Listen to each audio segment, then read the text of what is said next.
આવતીકાલે ધોરણ 12નું રિઝલ્ટ જાહેર કરવામાં આવશે. ઓફિશિયલી જાહેર કરવામાં આવેલ છે ગુજરાત બોર્ડ દ્વારા. તો શું છે તેની વિશે વિગતવાર માહિતી મેળવીએ.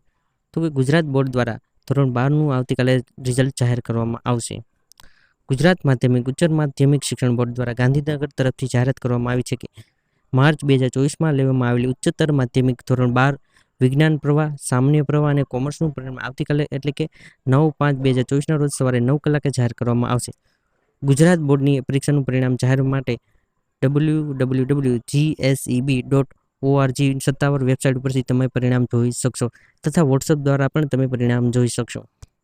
વોટ્સઅપ નંબર ઉપર પણ તમે જોઈ શકશો રિઝલ્ટ તમારું. તો કે 6357-300-971 પર તમારો બેઠક ક્રમાંક મોકલવાનો રહેશે અને તમને તમારું રિઝલ્ટ મોકલી આપવામાં આવશે. તો આ હતી માહિતી. જો વિડીયો ગમે તો લાઈક કરજો, શેર કરજો, કોમેન્ટ કરજો. Thank you.